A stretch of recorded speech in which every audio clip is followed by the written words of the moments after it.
the Marketing Made Social podcast. I'm Vicky Jakes, and in this week's episode, posing a little bit of a existential question. What if the marketing agency model, as we know it, already has an expiry date?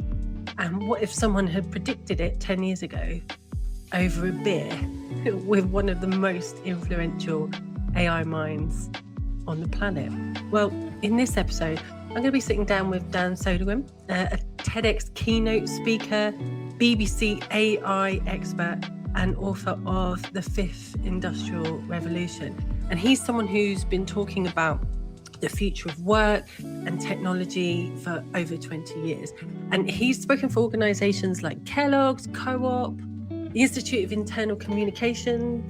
But he's not a hype merchant, Dan. He's very practical, and he's someone who brings a lot of positivity about the future of work and the future of AI to the masses. And he's doing this way before the rest of us were actually paying attention. And in this conversation, I put to Dan, what's going to happen to agencies now Meta has acquired Manus AI, which is Mark Zuckerberg's future of how advertising will work in the Meta Ads platform. And what does it mean for media buyers like me and other agencies out there? And who's going to survive and who won't? And what will they need to do and adapt as the 2020s move forward? You'll learn about why the skills you thought are soft are about to become the sharpest, and how to gain the competitive edge with those skills as well, and what you should be doing right now if you still want to be relevant in 5 years. So this episode definitely for me was like a mini wake-up call to things that I need to be doing in my agency and as a practitioner on the Meta Ads platform as well. And it's given me loads of inspiration about the direction that I want to take with my business moving forward. Maybe if you're listening to this and you're a Meta Ads buyer, or maybe you're a business who runs ads, you'll get a little bit of inspo about what could be happening in this space over the next few years. And listen to the end, because Dan's got a little treat for anyone who makes it to the end of the episode as well. Intrigued? You know the rules. Go and grab a cup of coffee, pen and paper, somewhere quiet to listen, and let's get into the episode. So here is where the land lies in like March 2026, right? Meta has acquired Manus AI for $2 billion, apparently, which is incredible, way more than they ever paid for Instagram. And they've integrated this into its ads manager. And Mark Zuckerberg's come along and said, we're going to get to a point in your business where you come to us, you tell us what your objective is, you connect your bank account, and you don't need any creative and you don't need any targeting demographic. In effect, they are going to manage all of your ads and all of your campaigns and all of your marketing for you. Dan, what do you think about that? Well, I have the joy our agency's finished. Yeah. Well, I have the joy of I'm a very old man, so I have the joy of talking about digital marketing when it kind of first started. And I was talking at I think it was SaaSCon maybe 7 years ago. But I mean, I had a digital marketing agency, training agency for 20 years or so. And I can remember at university, people took the rip out of me for using Google. Like, that's how old I am. I can remember Lycos, all these different things, right? Now, back in the day, I can even remember marketing with things like flyers and leaflets and print. I mean, it's just back in quills and stuff, right? So this whole thing that people talk about now, and they kind of say, oh my goodness, it's amazing, this future. This was predictable 20 years ago. You should have seen this coming 30 years ago. It's just the speed of it happening, right? It's not science fiction. It's now science fact. But also the idea of marketing being direct marketing and digital marketing isn't new, right? So this is, I don't mean this in a negative way. The danger here is not AI, of course. The danger, of course, is that the platforms do what they should have done anyway. Like, the platforms become the agencies, right? Well, they should have anyway. It didn't make any sense. Like, there was no reason for that middle ground. I said this years and years ago when the idea of SEO first came out, because Google was the reason why SEO came about. I'm not going to get too silly about it, But Google itself didn't really know the algorithm, so it couldn't really teach people the algorithm, and it had no interest in teaching people the algorithm because there's a huge $1 trillion industry that became SEO and made them look better, right? But at any point, Google could have said, we're the agency that get you top of Google, right? Of course they could, because they know how to do that. So that's silly why they didn't. And of course they didn't because of this thing called an ecosystem. There was no point in them doing that because it would have retarded their whole business model. In fact, it would have been silly. They'd have shot the golden goose. Yeah, it would have been silly. However, the logical thing about capitalism, and whether you want to argue for it or against it, these kind of businesses, marketing agencies that dealt with this kind of buying and this planning and all this kind of stuff, they didn't exist before, right? Well, they don't have to exist after. They don't have to exist. They don't. There's no right for them to exist. And I don't mean this in a negative way. Human beings have every right to have jobs and communities and all these things. Absolutely. And I'm not saying that. Well, just really careful words here. I'm not saying that AI can do all this stuff. Far from it. I mean, I know that I think Manus is saying something like 147 trillion data points it's now created from its 18 million different AI agents. Now, if you're sitting there as an agency and going, oh yeah, we've got more data. No, you haven't. Go away. Like, you can't have more data than Manus, which is inside the platform, because the platform is the data source. You cannot have more. Now, can you create a much better marketing campaign as a human being than an AI agent? Yes. AI agents will be amazing at the grunt thing, the mechanics of it. Maybe they'd be great at the execution of it. They're good at crunching numbers, but they might not be able to create meaning. Now, human beings create meaning. That's why in my book I talk about the fifth industrial revolution. There are 4 intelligences in this fifth industrial revolution. That's where we are now. The reason why agencies, and not alone, I work in several different sectors all around the place, and everybody's saying the same thing. Why is the world changing so much? Do we still have a place in this new world? Why is AI taking over everything? This is the fifth industrial revolution. AI has triggered this fifth industrial revolution, and it's going to be 10 times bigger and 10 times quicker than the last one, as Demis rightly said. Demis is a chap who sold, I have the joy of knowing Demis for many years, and if you don't know who Demis is, you might know who Google are, and you might know who DeepMind is. He sold DeepMind to Google and now heads Google's AI stuff.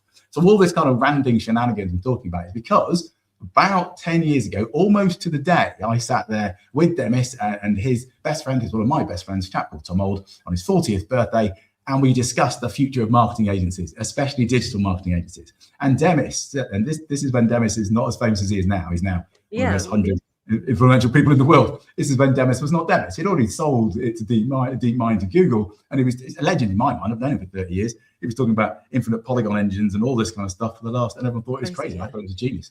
Absolute genius. I mean, he comes from gaming, so an absolute genius. I'm just massive fan, and every 7 or 10 years I bump into him having a 2-3 hour conversation, which completely changed my life, and I do different things. Now, the reason why this is important for this conversation is Demis literally sat there over a beer, and I won't give you all the other details, and he said, marketing agencies as we know it, Dan, have got 10 years. There's so much money, especially at network agency level. And then you think, the big consultancy firms have invested so much money into running out their own agency arms as well, that they're not going to look at that statement and think, oh yeah, well, agencies are going to die as we know it. Like they'll want to preserve that ecosystem, right? Oh, absolutely. And everyone who has a vested interest in something wants to preserve it, right? Like, it's a little bit like saying solar energy becomes a big thing, but guess what? Oil companies don't like it. Well, of course, oil companies don't like it. That's how they make money. Like, there's no argument against whether it's good. It's not a moral argument that agencies exist or they don't. What this is saying, okay, let's put this a slightly different way, because otherwise I think I'll just scare people. Very, very, very, because everyone will be like, oh my God, what we're going to do. But also, you should be, this is a revolution. You should be emotive about it. You should have a sense of urgency. You should be thinking, what am I going to do in the next 5 years? Because I can honestly say, for a lot of people, they're not going to do what they do now. But that's not just, you're at the thin edge of the wedge. If you're in marketing and digital marketing and agency, you're at the thin edge of the wedge. I'd say exactly the same thing if you're in coding. If you're in a coding house, in a software coding house, and you know what Claude can do right now, which you did, and I did warn people a year ago, you've got to remember, and I know you know this, but the AI just gets better. It doesn't get worse, right? And I think people are looking at it going, well, it's not very good at the moment. Okay, look at generative AI. Look at how quickly we went from it just being a bit rubbish with 6 fingers and everyone laughing and saying, ha ha ha, AI is slop and rubbish. Have you seen the videos it can now make? They are incredible. They are becoming incredible, right? They are. We are, and I was talking about this a year ago, in this post-truth world. Now, as I say, about a decade ago, or maybe 7 years ago, I was at SaaSCon, I talked about this world of marketing without marketing, which will be the future of marketing. And you won't need to market to people, because you've got to remember what marketing is. You don't need to market to people because you already know what they wanted before they wanted it, right? And then you have this bit where you have frictionless marketing. Then you have this bit where brands say, how dare you talk about frictionless marketing? Because actually we're a brand and we deserve to exist. And again, I'm like, you don't deserve to exist. You are a brand, yeah, but you don't deserve to exist. You exist because you spent money on advertising and because you had a decent enough product. This is just capitalism. It's just what happens. Coca-Cola, massive brand, but it's probably more, better known than Jesus. Yeah, huge brand. Cost them billions, trillions of dollars to become a big brand. Are they necessarily the best thing you can drink? We're talking about a brand, right? Now, what happens if it gets into things that are much more commoditized? Like, I don't know, if you're a shower gel product, let's say, and I talked to a very big shower gel and other things, Cousins, etc. producer about 5 years ago, and I said this to them, and again, got booed off stage, and literally I've never been quite close to being lynched on a stage before. Because I think they knew it was true. So I was trying to explain to them that the problem we have with when you're selling on Amazon and you start doing stuff with Alexa and all these other things is it becomes frictionless, because people don't say, I want imperial leather, whatever it is, because they can't remember imperial leather. They just go, oh yeah, I've run out of. Yeah. Now, this is the thing that people are missing. Maybe they're not. Maybe it's just me being weird. What people want is an outcome. Yeah. You're just inserting your brand into the outcome. Now, if it's you're into the high-end stuff and they want a brand, which is the outcome, they want a Louis Vuitton, whatever it is. Yeah, absolutely. That's very different. But that is not what most things are doing. Most people just want an outcome. What Facebook and other people are going to do is give businesses an outcome. And they're going to cut out agencies. Now, if you think about it even more weirdly, if your AI agent, and by the way, this is coming now, you think about frictionless marketing through voice, which didn't really take off because everyone didn't really have Alexas and all these other things. But when it's on your phone and it's an AI bot that does it in your phone and thinks for you, which is happening now, and then it starts to buy stuff for you, which is happening now, where's the brand in the conversation of that? There's no advertising. It's frictionless. No. Exactly. Yeah. And this is predictable. So 7 years ago, I said we had about 10 years to do it. Demis said 10 years ago, marketing agencies will completely change in the next 10 years now and get out of that world. Go into AI stuff, do stuff with HR and tech, and do something about the future of work, which is what I've been talking about for the last 5 years. Is it an exciting time for agencies, or is it a panicking time, or should they be, and I've got to be careful again with words, should they be more concerned with safeguarding their own position? So let me give you an analogy here, because it might make it a bit softer to land. There's a pun in the land moment. There we go.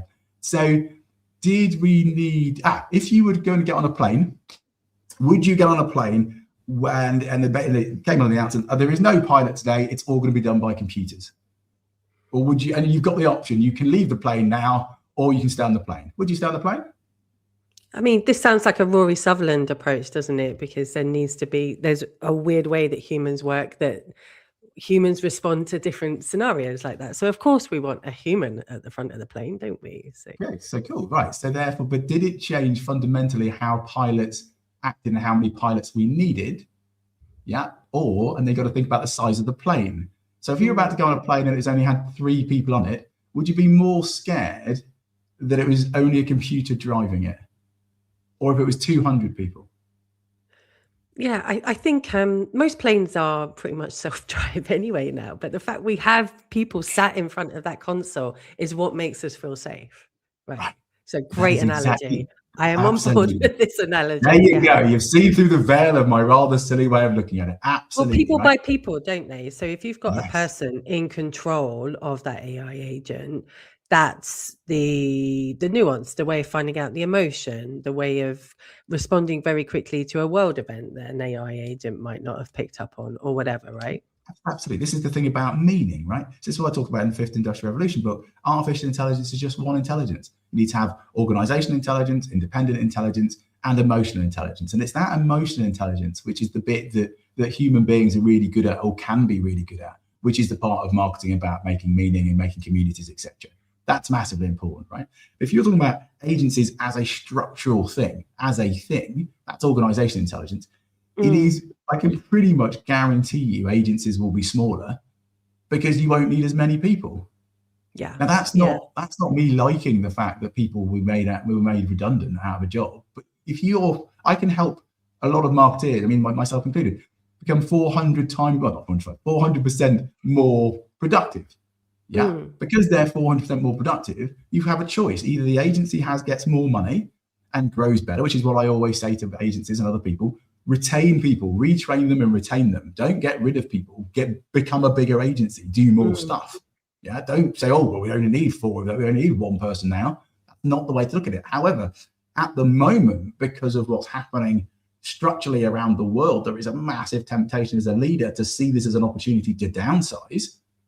If you look at things like, Jack Dorsey with Block, I know it's not a marketing agency, but you look at a lot of other places around the world and they're saying, oh, wait a minute, we overhired. Well, actually, technically, so did agencies. So did agencies. What do agencies really need to do to provide? They need to provide someone who has amazing taste and amazing judgment, who's really creative, and is really, is on the zeitgeist of the time, that can help create meaning. But you might not need 20 of them. And you certainly don't need 20 ad buyers and media people and number crunchers, because that's what the machine does. Yeah, I mean, I think there's a number of jobs that just won't exist at the account executive, for example, or, that kind of junior buyer or anyone at that kind of level. The expectation now is that you can use an AI agent for that. And so at that kind of higher up the chain, person would have to know how to operate that AI agent and get the best out of it. At some point, though, and I guess this is like Zuck's vision, is that we'd get rid of that middle level, maybe even get rid of the strategy director, right? Because actually an AI agent could provide that strategy director. So then it's just salespeople, I guess, because I can't imagine AI being able to sell effectively. Well, this is the scary thing, and this is the thing, and I don't mean this again negatively. Come on, it's not. Scare us. It's fine. Well, okay. Look at a company called Hume, Hume, called Hume. Does empathetic AI. This should have been impossible to do. Okay. Look at now what 11 Labs has just done and come out with. Look at those 2 companies alone, and what you can now create, and be terrified if you're in sales. Okay. Because it can it's indistinguishable. It's been able to talk about generative AI, and now the photos are so good that you can't really tell the difference. And by the way, what we're talking about here, and this is really important, I talk about this in my keynotes all the time, it's about good AI, okay? You can always spot bad AI, but that's just somebody not knowing how to use AI. That's the same as saying, that looks like it's photoshopped. Yeah, because it was bad photoshopping. That's why it doesn't mean Photoshop bad. The person who's using it was bad. The same thing with AI. You would not be able to tell the difference in anything. Now, when it comes to this moment, and this is really important. Again, this is why I talk about emotional intelligence being key, and those things which we used to call the soft skills becoming the hard skills, right? That ability to collaborate and to sell and to meet people and to network. I am not saying, in fact, far from it, I think it's the exact opposite. There's going to be a huge increase in the need for that sales moment. Absolutely. The one-to-one, the human-to-human, unless, and this is the spooky bit, what happens, because right now you could phone someone up and it sounds like it's a salesperson on the phone. But you can't go and play, you can't go for a drink with them. That's how old I am. People used to go for drinks and stuff. Can't go for a coffee with them and get to know them and network, etc. Right? It's really interesting to think about actually how many people actually really like doing that, or how many people are forced to do that because of work. How many people have to pretend that they like that. I used to have to do it in the noughts, and there you go. Drunk far too much. And your wording there is perfect. I used to have to.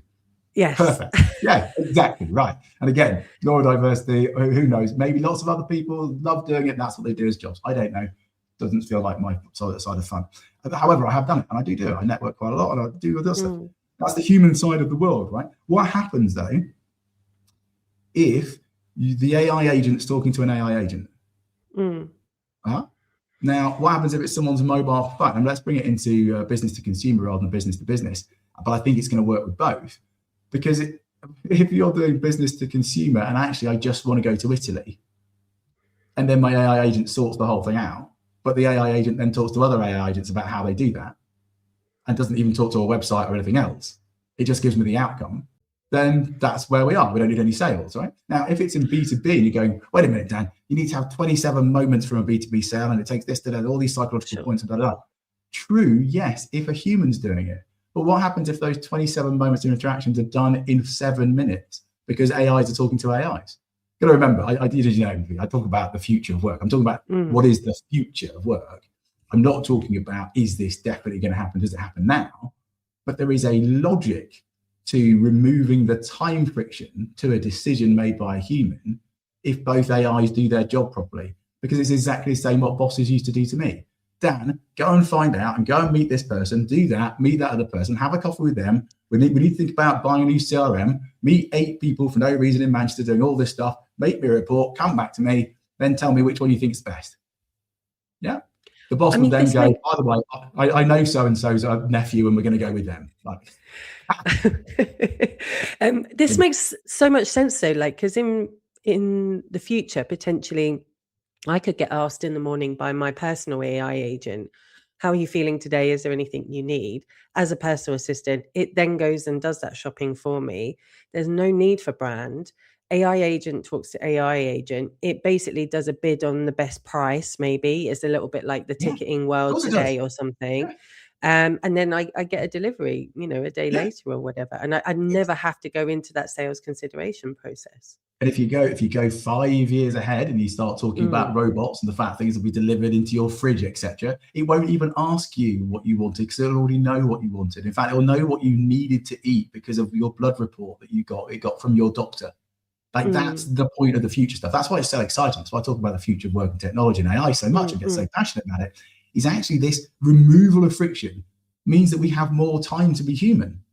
Like I can spend more time with my daughter. I can spend more time with my family. I can spend more time doing stuff that I should love doing because I don't have to worry about all that stuff in the background. By the way, the rich have been doing this for years.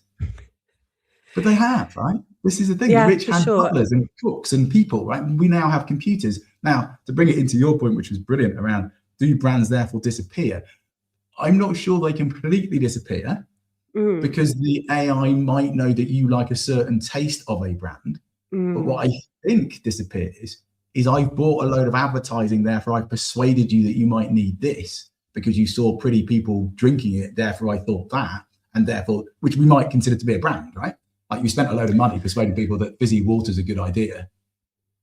It might still have a place though. Like, I mean, I imagine a brand might want to put contextual advertising in place, if augmented reality kind of AI really sort of takes off and I walk around town and then I can get flashed up an ad or whatever and people can look, because I'll still want to be advertised to. I want to know when there's a new stage show on in West End because I wouldn't know unless I saw an ad for it, right? Or I'd want to know if there's a new TV show coming up, right? Yeah, okay, and I've got to be careful when with words because otherwise we sound like we're weird. So 100 years ago we didn't see, I know. So 100 years ago we didn't see as many ads, right? Sure. Like 100 years, 50 years ago we didn't see as many ads, right? And then we got to this bit where we saw something like 25,000 brand messages a day, right? And our brains. I mean, we've been conditioned for sure. Yeah, precisely. If the next generation refuses to do that and kind of opts out and says, actually, we don't want that, I'm still amazed how many billboards there are, right? Like billboard advertising, I mean, it's amazing. The fact that it's not contextualized is amazing. But I do lots of talks with these people and they can see the future coming. This is the exciting part, of course. And you talk about, I mean, I had an augmented reality company 17 years ago, which means I was a little bit ahead of the curve on this one. Very silly to do it before anyone else is doing stuff. The potential of augmented reality is amazing. And of course, as soon as it's in your phone and it does all this stuff, it's fine. The human psychology is more important than the AI technology, or the human psychology is more important than any technology. Like I was trying to persuade people that mobiles would be a big thing. And everyone said, no, there's no way mobiles are going to be big, right? And then surprisingly enough, they were. But it was logical that they would be. But it took something like the iPhone, which took over people's human psychology because of the UX of it, that made people love phones. Okay? Now, you've got the same principle here with AI. Do people love AI? Well, if you look at how people use ChatGPT at this moment in time, and the fact they then closed one of the models off, and then people started to cry and said, where's my boyfriend? And the fact people use it for free, by the way, terrifying. They use it for free. Wild. Yes. That's the biggest use for ChatGPT, for therapy, and using it for free, which is data mining. Unbelievable. But think of it from a marketing point of view. The absolute insane depth of knowledge they now have from a marketing and advertising point of view. Yeah. This allows predictive analysis, instant predictive analysis based on their psychology. This allows that whole idea. Instead of doing 10,000, an advert to 10,000 people, you do 10,000 different adverts to one person.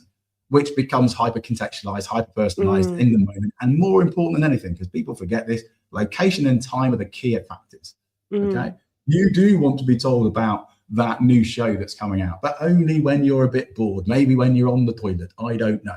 But you do want to be told about it, but it's time, right? It might be location, might be a trigger, proximity might be a trigger. It might be the trigger, the fact that you've just gone and got a coffee and they know you've got 2 minutes to gel, you've got warm coffee in your hand, 100%. and it pings you and goes, wait a minute, you've just bought that from Gold, just read this for 35 seconds. That is where we're going to go. Now, some people hate this world and they say, oh my God, this is like hell, Dan. This is where we take it. There's no choice. There's no autonomy, right? There's no choice. It's not. Yeah, but free will is. I don't want to get philosophical about it.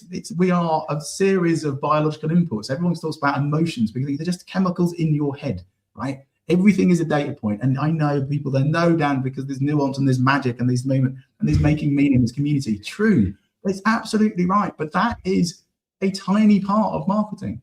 It's most probably going to become the most important part, but all the rest is data. Otherwise, it's just an opinion. Now, if you get the machine, because it's impossible, marketing is impossible. The marketing to the one person at the zero moment of truth is impossible to do without a supercomputer. We now have supercomputers that can do it. Now, this is when it gets really exciting. We don't just have one supercomputer. We have 1 million supercomputers. In 2026, the IQ of it's been working out. I mean, you'll know this too, but it's quite spooky because it breaks a lot of computer laws. So AI's ability for what it can do and retain the knowledge it can retain kind of doubles every 7 months. Because of Moore's law, right? It breaks Moore's law. It breaks Moore's law. And it's like a Moore's law. I mean, you could argue against Moore's law quite easily, but it breaks Moore's law basically. So everyone's like, oh God, breaks Moore's law. Wow. It's mind-blowing, right? And that's why you get these massive companies that can sit there and say, we are worth this much money, because they know they will be worth this much money. Because you don't think that OpenAI is coming for agencies. You're missing what they're going to do. They're just saying, oh, we're going to put some ads up. No, they're not. No, they're not. They're going to control the channel. The OpenAI and other players in that market are looking at the $1 trillion that there is. They have to justify what they've done and they have to make sure they make money. This is capitalism on steroids. This is later capitalism on steroids. It's crazy. Now, technically, somebody should be stopping them and saying, whoa, slow down. Not sure this is going to be good for the economy. Not sure this is good for the world, but nobody is going to, because America won't, and they're mainly based in America. Now, it's a bit like with any job, by the way. If you think that AI, these people aren't looking at your job and thinking we can most probably replicate a lot of that, and there's a lot of value in that, you're missing it, because that's what they're doing. That's what they're looking for. Okay. If you're using Copilot still and you're using stuff for free and you haven't read the terms and conditions, start reading those terms and conditions. If you're using AI for free, you are the product. If you're not buying a product online, you are the product online. Okay. You have to fundamentally understand that there is a second and third consequence of using free AI. It is actually terrifying. Or it's brilliant because you want to have frictionless marketing where people give you, your computer tells you what you wanted even before you knew you wanted it. Now, I'm worried by that world a little bit, because does that get rid of human agency? I'm not sure. The fact that I look at a load of ads in a newspaper and then I watch them on telly, is that a good thing? Is that robbing me of my agency by brainwashing me? I mean, it's the same thing in many ways, isn't it? I think with meta ads in particular, there was a real phase of hard retargeting every time you go to a website. Pre-iOS 13 restrictions between Meta and Apple, you get constantly retargeted. So there's a moral question about the efficacy, the ethical nature of that as well, right? Well, absolutely, and that's why you have to have governments and other people stepping in. But our government doesn't seem to want to. American government doesn't seem to want to. Europe seems to be doing a better job because they seem to have a bit more of a handle on the human experience.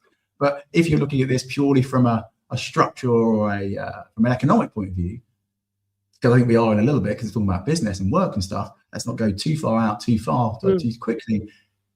Our agency's in trouble in the next 2 to 5 years, because you're going to have a variety of different things. As I say at the beginning of the interview, the biggest worry is not AI. It's platforms using AI to take on the agency and to just replace them. The only way you can stop that as an agency is you start to use AI in a better way than they use AI. There's a reason why they bought Manus, right? There's a reason why. And that is the reason. There is not the fact that they're not looking at their, was it 20 billion they make from advertising? Crazy. Yeah. It's not a side project. They're just like, how can we make more money from advertising and how can we make it better? Well, we'll own the whole experience from cradle to grave and we'll do all of it. It's exactly the same as what Amazon would do. It's exactly the same what any massive company does. It does it without morality because the market has no morality. Like there needs to be an adaptation from agencies though, because if you were ahead of the curve for the past couple of years, you had adopted AI copy tools to generate your copy. You had started to think and brainstorm strategy and offered that as a service and of expediting your own service with clients as well. But Manus essentially takes that away from agencies and has it as a tool itself. And I think my own hunch is that there'll be like 2 years where operators of that will do very well, but then at some point they'll make that tool even better for brand new people coming to ads, brand new small businesses, and you wouldn't need an operator in order to ask those questions anymore because it would dumb it down or make it easy enough for like small business owners to kind of use it. So I think there's less than 5 years on that myself. I think as an operator of those. Yeah, I was honestly being nice. The fact they bought it now, I think you've got 2 years max. The fact that I just said the AI doubles in doubles every 7 months. Wow, yeah. I mean, actually, from a tech point of view, I think you actually have a lot less. Luckily for us, human beings change slower than technology does. It's why the human psychology is more important than the technology. Yeah. Lucky for us, cultures change an awful lot slower as well, and companies change an awful lot slower as well. So you won't feel it bite in but it's that, gradual, then all of a sudden, right? It won't kick in for another year because nobody's boss will be saying, wait a minute, couldn't we have saved that money? Because that money is already allocated. But I don't think you've got more than 18 months. I really don't think, because I don't see why you would. The only way that you do is that actually AI gets fundamentally worse for a reason which I can't understand, black swan moment, which would make no sense. If you think about it, Facebook's already got, its own AI system already. It's bought Manus, but you do know that it's got its own open source thing that it runs and that you can put in your own machine. Sure. By the way, it's algos AI based. Yeah. Well, but the thing is, and this is the weird thing, and I talked to this about agencies, I've talked to them about this for 5 years, digital transformation pieces. This is just digital transformation, right? But you should have had a small language model yourself anyway in your agency. Every agency should have their own AI agent. The fact they don't is insane, but they don't because they went, because we've been using this one. But you're giving the brain of your IP into that thing. So you're making that better. And the reason why your prediction is so clever, and you're absolutely right, because that's exactly what they're going to do. Manus is just going to get better and better and better, right? And then it becomes a thing that helps the person who's onboarding, and then it's learned everything. Well, that'll take 6 months. So then they'll just redo it. But why shouldn't they? It's their money anyway. It's not your money. How is it the agency's money to help people on Facebook? It's Facebook's money. It's an ecosystem. I've often thought of it as a food chain, actually, and we're quite low down the food chain there, really. When you're operating on a big software platform, like an ads platform, that ads platform goes down, you can't run your product, you can't run your service, right?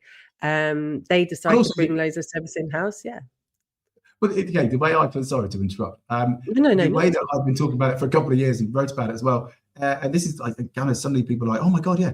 You do know that all agencies have been like, it's like the feudal times. It's like they're crofters on other people's lands, right? You are farming on somebody else's land. And then the king turns up and says, I'd like the land back. And you go, oh, how dare you? And the king goes, because I've got an army. And you better get off the land because it's mine. We were always renting it. It's like saying what happened with Google and Google's changes and bringing in AI, and everyone's in this massive uproar that these websites no longer have 90% of their traffic because AI takes the traffic away from them. SEO is dead, right? But it was never your traffic. Like, how dare you? How dare you?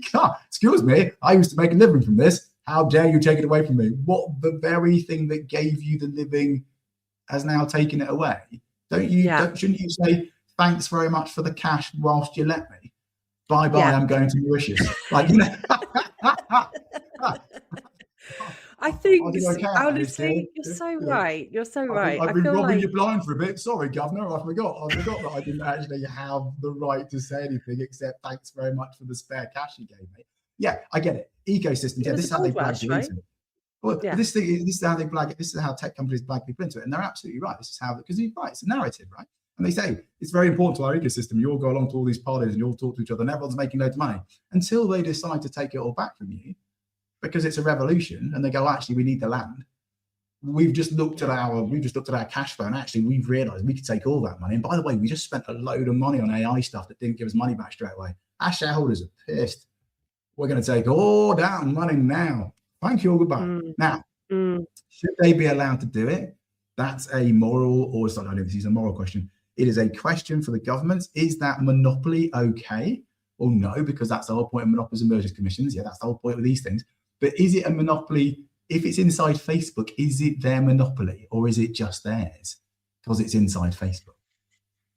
I mean, I feel like they can do what they like because it's their land, you know, and which is why people should still run websites and have an email list and be really creative, because those things aren't owned by, you know, third party. And as soon as you can start realizing that the next bit will be, next it will be LinkedIn. That's why LinkedIn is changing all of its stuff.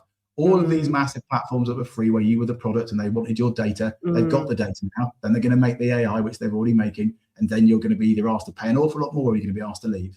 That's basically how it goes, because that's how it always has gone. It would not change. It's not fair, but you were using something for free and you made money out of using it for free. So where did we get the idea that that's okay? At some point, you pay the piper, right? At some point, there is a charge. Now, is that charging them selling? They don't even need to sell your data to somebody else. They just use your data. This is the bit which I think a lot of people are misunderstanding. And this is why I always use metaphors. And I'll end off with this metaphor. You look at data as, we used to say that data is oil, right? Data isn't oil. It isn't oil. It's soil. Okay. It is the foundations where you would grow your company. Okay. It is literally, and then you can go through, like, is it enriched data? How clean is your data? Is it poisoned your data? So many people have data houses which are unclean, and it's mind blowing. But also, who owned it? When did you give it away? Did you give away all your land without realizing it? And when you say oil, you go, oh, it's okay, I can just make more oil.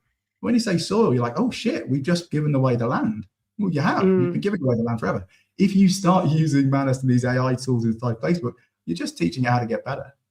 That's all you're going to do, which is why you should have your own land. You should have your own data, proprietary data set around a small language model, and put your money into tech infrastructure and your tech stack as a technological company, which you are, by the way, as an agency. And the fact your boss or leaders haven't done that in the last 2 years, even though AI has been around for at least 17 years, but really visible for the last 3, is a leadership problem. That's all it is. It's a leadership problem. You just didn't buy computers when computers were becoming a thing. Cool. You didn't train people in AI when AI was a thing, which 2 years ago. That's it. And that's all it is. And that's a problem for most agencies, is their actual bosses and leaders weren't techie enough to put more money into technology when they should have, which is 2 years ago. Even though they've been working with technology this whole time, really. The irony, right? And so actually it's deeper than that. It's literally, we like making money so much that we don't want to put more money back into the company. Yeah, 100%. Okay. You know, we had lovely swanky offices. We didn't have a server in house with an AI machine in it. But it's okay. We had a drinks fridge on Friday afternoons. Absolutely. We had a wonderful culture. Culture's lovely. Yes, yeah. Final thought, like, leave us on something positive, Dan, for this. So if you are, I'm going to pick like a meta ads agency, and you're looking down the barrel of 2026, what should you be focused on in order to move to a positive world of work in the future? Well, you've got to remember that human being, that moment of craft and that moment of meaning I don't think can be done by a machine yet. And so you've got a few years of that, but it's not going to be something that, it's not what you're doing now, because it isn't, but it doesn't mean it's not marketing. So things like community building will be absolutely huge, right? Real life events will be absolutely huge. Emotionally intelligent marketing campaigns will be absolutely huge. That lack of that loneliness epidemic that we're talking about, and that physical stuff we're talking about, that'll be absolutely huge. There'll be huge bits, but they weren't huge 20 years ago. People weren't doing that. They went into digital marketing. Well, you've got to start moving back into event marketing and guerrilla marketing and real life marketing and, signs and these things. This is what you have to do. But that's because the world's changed. And so you don't have a place in the new world, because that bit that allowed you to make money for 10 or 15 years, that opportunity is closed off. Doesn't mean you don't want to do marketing. Now, in my mind, and this is what I think it gets very exciting, if you look at the high-end brands, And you look at the brands that are doing clever stuff, which is really with human beings and creating communities and actually getting people physically talking to each other and doing stuff, old-fashioned marketing, they're going to be very, very successful. Yeah. Those other brands that aren't putting that money into this now will disappear because they will not have a relationship with the end customer. And then when you come to that bit of frictionless marketing, you'll never be in the customer's mind because they'll never say, actually, I don't just want a bag. I want a Louis Vuitton bag.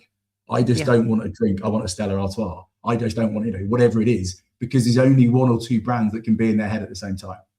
And that's 100%. The weird thing we've got. So it's going to be, and this is, by the way, you could argue bad, but also good. You're going to have this huge amount of high-end brand shenanigans going on. And then the other side will be low-cost, frictionless, done by machines, real quick, easy in and out. Human beings aren't even in the loop. You didn't even realize that Amazon was delivering that thing and actually don't care that the potatoes aren't, I don't even know different types of potatoes. There you go. Aren't Bessie potatoes. There you go. Yeah. Google called it, didn't they, a few years ago? They said brand was going to be king. So we just need to listen a little bit more carefully, don't we? And they had, this is the thing, they had the data, right? This is the thing. Don't listen. They knew it. Also, by the way, and this is, I know it sounds really geeky, but you can look at the patents these companies are bringing out, by the way. So if you looked at the patent they were bringing out like 10 years ago, maybe a bit more, because when Google then bought into Uber, and Google already told you what the plan was, right? Because Google literally said the patent is end-to-end, cradle to grave, an evening experience, which Google does for you through a taxi. It picks you up, it takes you to a place, you get your sponsors drinks, you get your shenanigans, you get the rest of it. It's a perfect date, you come home. It's done by Uber and Google and everything else, and nobody else is involved. They'd already patented this as a pay-per-click, as a pay-per-experience. And then brands were going to chip in and say, okay, serve them Smirnoff vodka, and I'll pay you 27p. Yeah, but this is a patent that's been out for, I'm a futurist, but I kind of cheat. I kind of go, where are they putting the money and what are the patents they've done? Oh, then I'll tell you what's going to happen in the future. And if you really want to know what's happening in the next 10 years, you don't really. It was just like Meta with Ray-Ban glasses, right? And they're data collecting with that. It's just brilliant.